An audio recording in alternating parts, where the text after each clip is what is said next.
Hey guys, Jason here from the Alliance Project. Got a couple cool announcements I'm gonna make. I'm gonna do a couple of videos trying to get back into the flow of things. Sharing info. I feel that the time is now that we need to pull together, not pull apart. Had a couple people that um, that I care about that are my friends, whether they consider me their friends or not. Whether they consider me their friends or not. Kind of, I don't know, abandoned maybe, but I guess they feel betrayed or abandoned or whatever. Not sure why. We all have tough times, and the only reason I stopped making videos is because I didn't want any of this negative buildup that was in my life from passing from one situation to the next to come out into and manifest into the videos and then just basically destroy everything that I'm trying to build here. So I took a break. I had some financial issues, and I'm still going through them, but I'm coming out, and I'm gonna come out, head down, arms swinging, and just keep on rolling with the punches. So for everybody that stood by me, I appreciate it. For those who were there in the past, I still appreciate you. KK, I appreciate everything you've done, the friend you were for me, the crystals that bring me happiness every day, and have brought a few others happiness. Stephen Embry, I appreciate you being there for me. Hope all is well with you. There's a couple others, Diana, Denise. I hope you guys are doing well, and hope everything works out for you guys as well. But just felt like I should make a personal note that maybe have you guys understand more that I didn't want the negativity coming over into this, because I had a transition from a loving situation I was in with a person I was with, transfer over into a better, more healthy, happy, loving relationship. I got my stepson here with me. I have a baby on the way. So it helps revitalize, re-energize, help rewind your mind a little bit, and I'm here to stay till the end. I've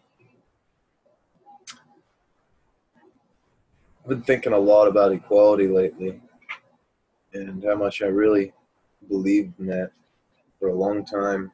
But I'm at a crossroads with it almost at times, where equality leaves no room for greatness.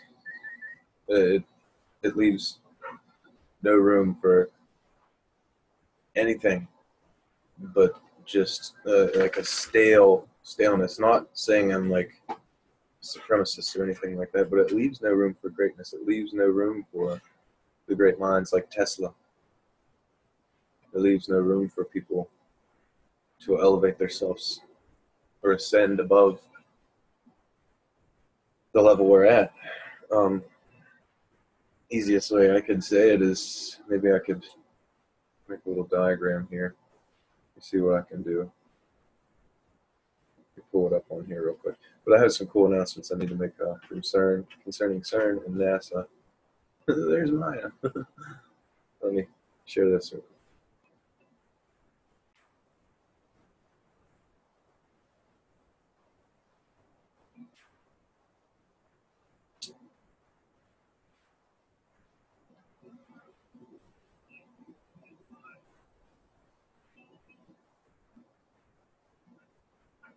Okay. So we got the recording going here. Let me see. So I've seen this somewhere. Can't remember exactly where. But we're going to do it this way. We're going to pull up and say, here is a fence. Okay, here's a wall. And let's see. Let's get the color change. There is.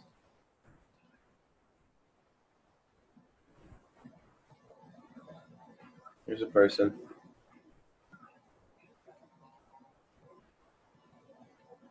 Better get back.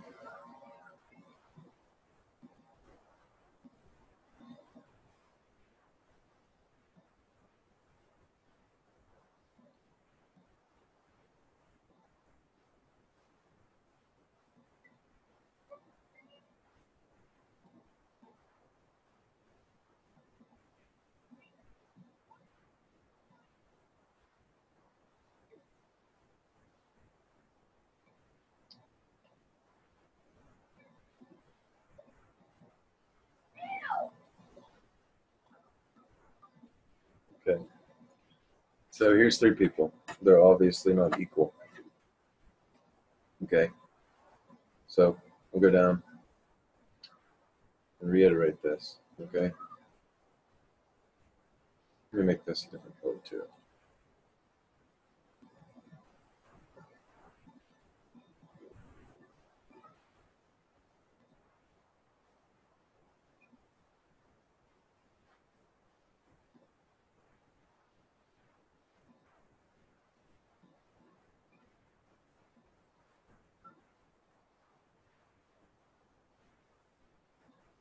It's just a simple way to explain things, I think, and the way my mind's eye sees it, anyways.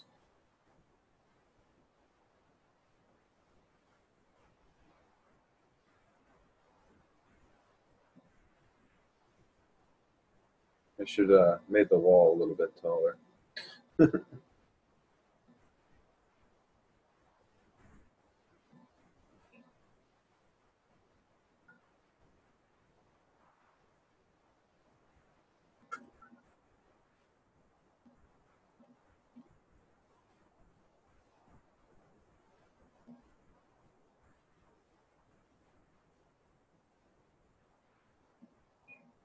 Okay.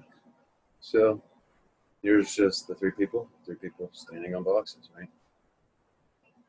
So I'd consider this equality. Let's go ahead for this, just for this drawing, to make it a little speed along here a little bit. Let's make the wall a little bit bigger. Oops. Red.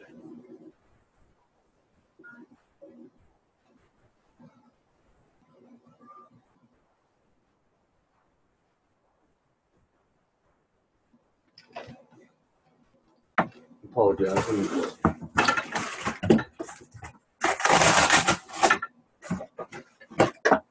Put something here that the mouse will read a little bit better on.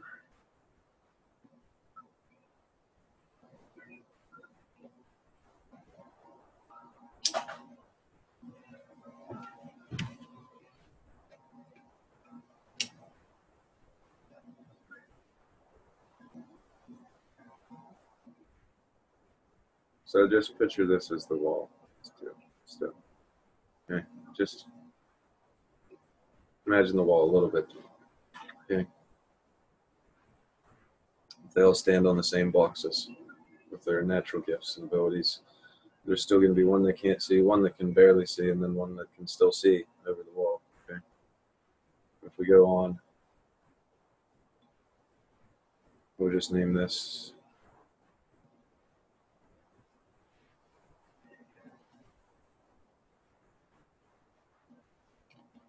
equality.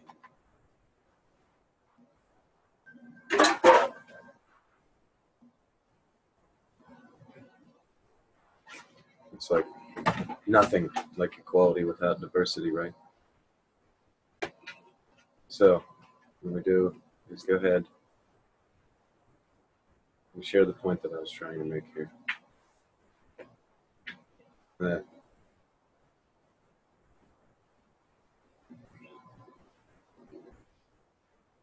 I don't know why I can't. This little text pad is kind of hard to work with.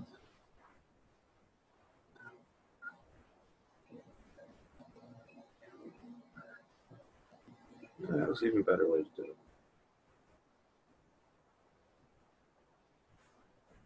But okay. Control.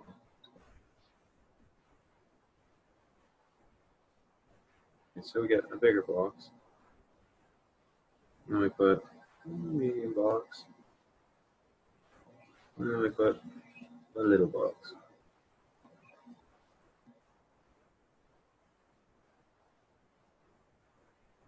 Right? And then we get back to, let's go back to people. All right. So, I don't know what. Oh, a lot. Okay. Here's the little guy.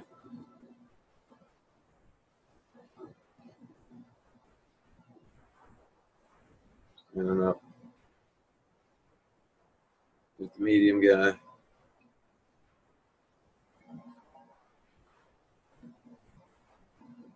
Standing up. Here's the tall.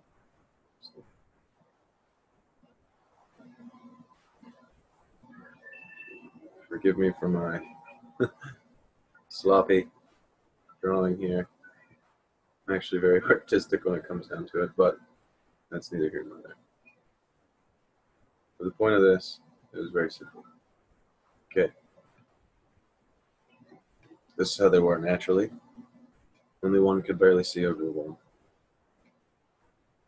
In an equality state, only one could still see over the wall. But what we'll call this is, let's call this, see if we can get it to click first.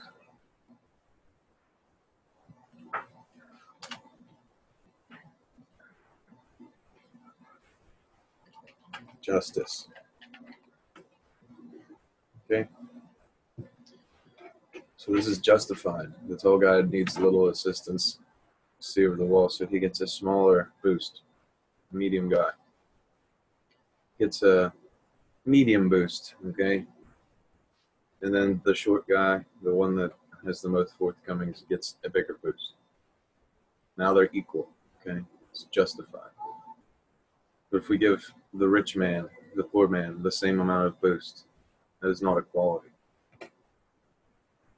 It's definitely not justice, okay? But what is just is to give the short guy a bigger boost, the medium guy, medium boost, and the tall guy, a small boost, so they can see equal, be equal, and have actual equality. It doesn't leave room for natural equality, but it's the whole point of when someone has more than another person, more knowledge, more wisdom, more money, whatever it may be, whatever the forthcoming is, they have more responsibility to those beneath them, to those that aren't at their point, okay? Especially when they're more awakened. They're more of an ability to help others, more of a responsibility to help others. And they should use that to help others, okay? So, just as I said, in like this, in a bloodless utopia where everybody eats plants, well then there's no predators.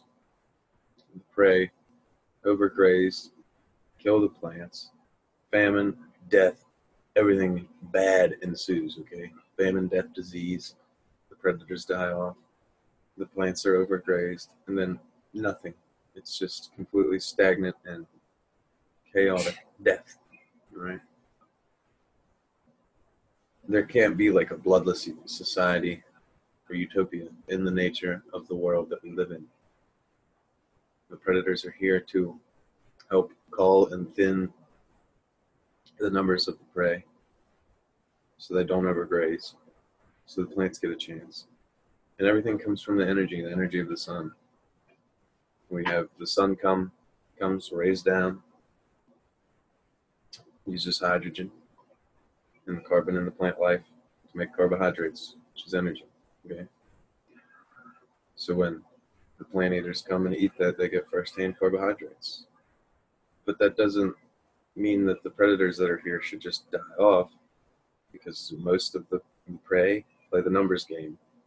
They know their life isn't going to, not everybody's going to succeed or survive. Same mentality comes out with pack mentality, like wolves. Only the alpha and the alpha female are allowed to mate and create offspring, okay? Now if you have you want to make, say you're not the alpha and you want to breed, then you challenge the alpha. They have like a little combat, they do their little nature dance, and then if the one that wanted to breed doesn't beat the alpha, it is exiled and takes its mate with it. It makes its own pack, okay? This ensures that only the strongest genetics survive. It ensures the continuance of our species, all right? Now, without struggle, without that, there'd be no room for greatness. There'd be no room for improvement, okay? Only the strong survive aspect. It's the idea that once you come to this point where you realize that we need to pass on our genetics, pass on the coding in our blood that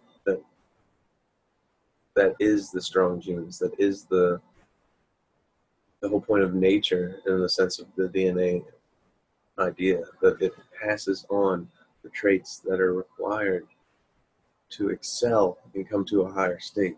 Okay? It's the same as dog breeding. You only breed when you're breeding dogs, you breed the champion dogs. You don't breed the runts and stuff together. And to try to get a greater outcome, you breed the stronger genetics, the stronger genes, to make sure and ensure that they pass on, to ensure that we come to a higher state, to ensure evolution and everything is the way it intended. Okay? Like I said 1,000 times, if there's too much light, stagnation and apathy ensues, and it ends in the chaos, right? But if you have too much dark, destruction and chaos, indefinitely ensues. You have to find that balance, the yin and the yang, the light and the dark. We must find the balance. The key here is to be the balance, live in the balance, to find that balance. Life is about balance. Okay? If we don't balance the scales, then we all fail. So the point I'm trying to get at here is you can't help everyone. If you went to help every creature, every person in the universe, you'd only make yourself weaker and make them weaker in the process.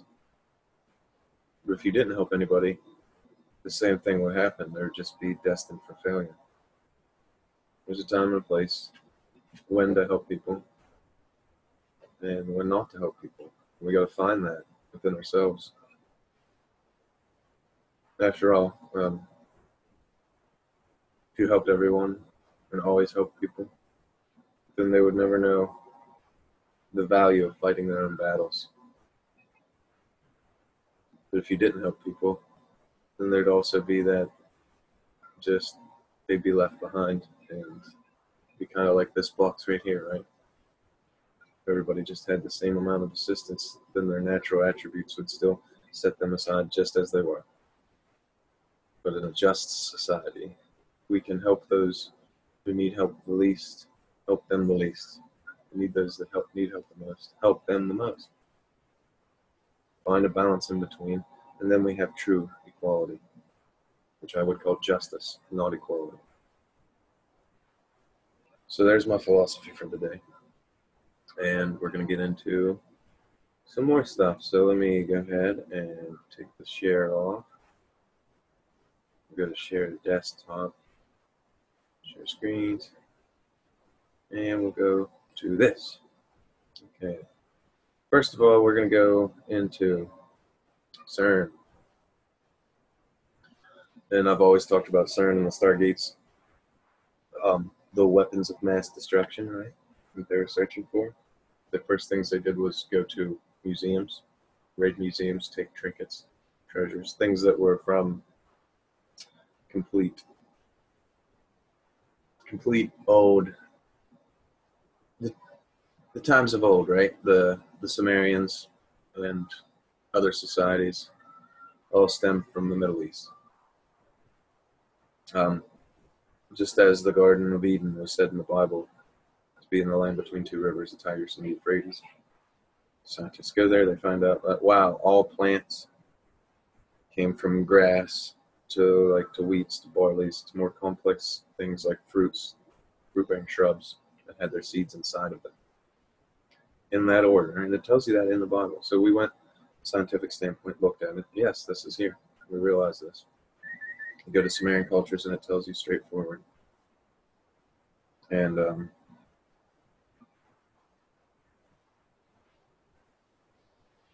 where we had a message there.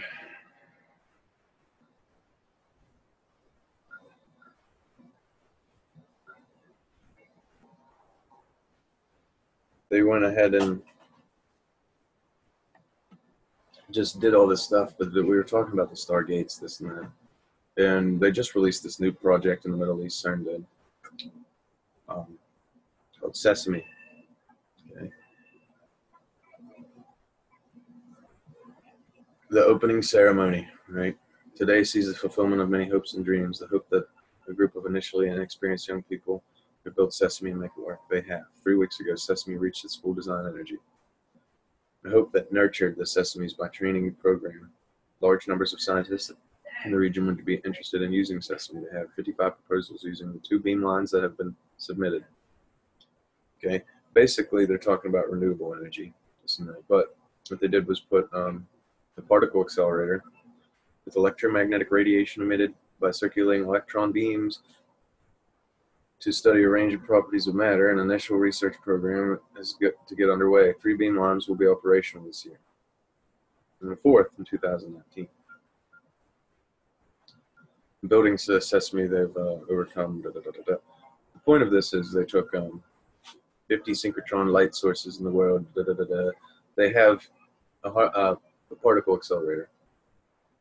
Okay, they put it in the ground, and it's going to work at 2.5 giga electron volts, and they're going to store energy in that. They actually reached that 2.5 giga electron volts, that energy on April 27th, my birthday, and they've sustained it, so they're keeping that energy in there and using the energy they put into it as almost a renewable energy source is what they're trying to do.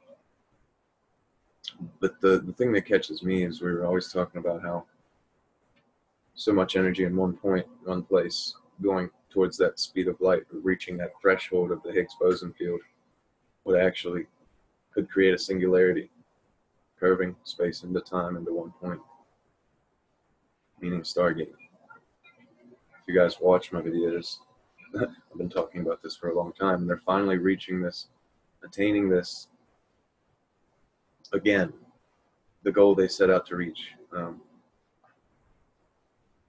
The idea of the John Dee and the Tudor dynasty, the whole thing, like they were trying to get back to this point where they were at before, find this lost technology, to regain what's lost.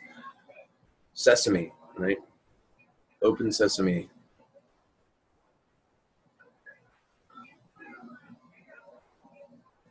We remember it being like the magic word or the secret password, right?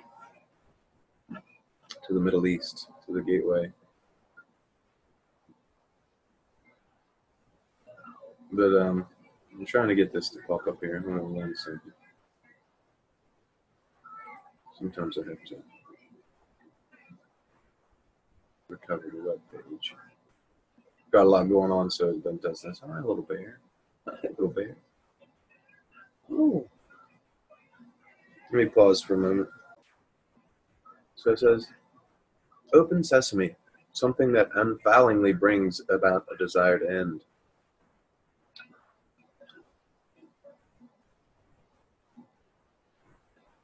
Something that allows a person to do or enter something successfully and easily. Open Sesame. Right? They're talking about the Middle East, where we know from the Sumerian text where the Stargates were originally made. Well, you don't see the connection there. I don't know what will bring your eyes to see that connection.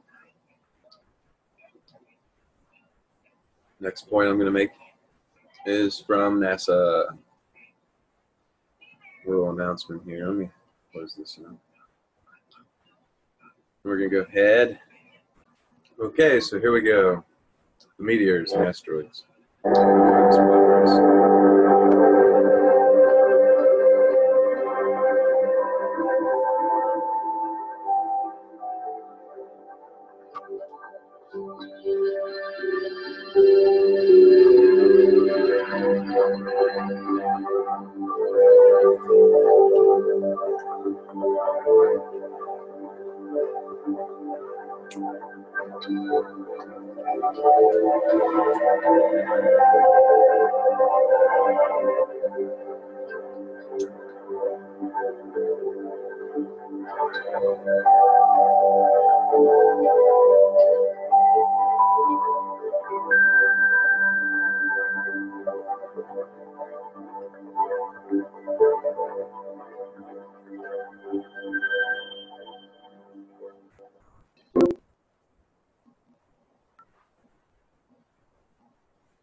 All right, so there was. I'm sure again just because I'm seeing this. I wanted to do so. I'm sure you guys see.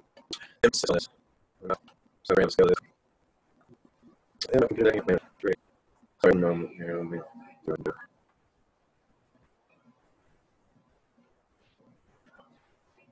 I'm not really certain why it's doing this. Probably the ads on the CNN site. They like to pop up like that.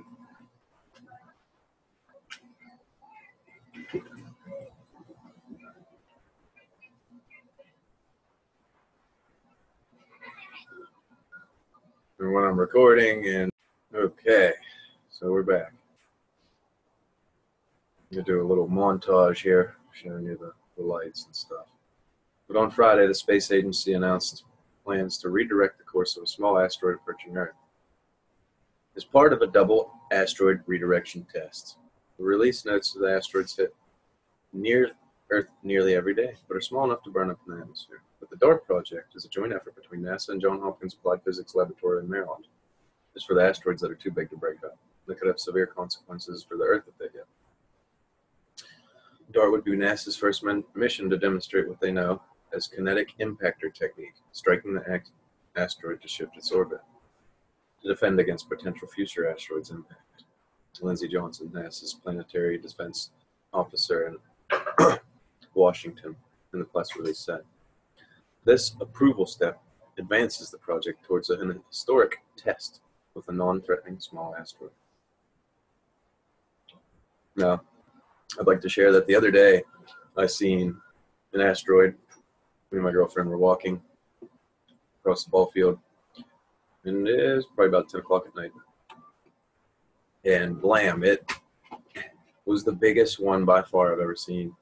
And the weird thing was it was entering from, I guess you could say, the South Pole area and going across. I always see the asteroids coming, but they're usually more parallel, going across the sky, or coming in like an entry pattern that's just, it doesn't look so weird. This one is actually coming up what it looked like, appeared to be from the south and screeching across the sky. It was just very, very odd for me. Very odd indeed, I must say. I'm trying to get these ads to go away because CNN's full of them, and that's what's slowing my computer up. So please bear with me here. But here, this is what we're going to be looking into a little bit further. The target of the test is an asteroid system called Didymos, Greek for twin, a binary asteroid system made up of one asteroid, Didymos A, and Didymos B, the smaller one, which orbits its larger neighbor. In October 2022, Didymos makes an approach near Earth, and NASA will launch a refrigerator-sized spacecraft towards the asteroid. When DART spacecraft and the asteroids collide, the spaceship will be traveling at a staggering 3.7 miles per second. See how this does? I apologize. Let me pause that. Okay, I think I got it figured out. Sorry about that. Towards the asteroid, aimed at Didymos B. When the DART spacecraft and asteroid collide, the spacecraft will be traveling at a staggering 3.7 miles per second. The kinetic impact technique works by changing the speed of a threatening asteroid by a small fraction of its total velocity. By doing so, it will get well before the predicted impact. The small nudge will add up over time to a big shift in the asteroid's path from Earth. Back home, scientists will study the impact and its effect on Didymos B in its orbit around Didymos A, to determine whether the technique is a feasible method of saving the planet from asteroids that could otherwise have a devastating impact. DART is a critical step in demonstrating what we can protect our planet from in future asteroid impacts. With DART, we can show how to protect an Earth from an asteroid strike with a kinetic impactor by knocking the hazardous object into a different flight path which would not threaten the Earth. The announcement coincided with the International Asteroid Day, which commemorates the largest recorded asteroid strike in Earth's history. When in 1908, a meteorite hit the Tunska River in a remote forest, leveling trees and knocking over people in a town 40 miles away. So they're talking about protecting us from asteroids already, okay? And I mean, this, to me, it just seems like they're more and more, they're trying to slowly bring the pot to a slow boil, I guess you could say, and just have us accept things, right? Accept, oh, asteroid space, planets, this and that, until it's no longer a theory, until we all just fully accept how it's going. And yeah, in my opinion, I believe it's completely kind of like the same way predictive programming works. It's going to make us accept things before they come. All this, I mean, there's just so much information, just so much, and it's out there, and it's coming. And how come we could predict this before? Like, how come we could start talking about this a year ago and predict this coming, these events coming? You know,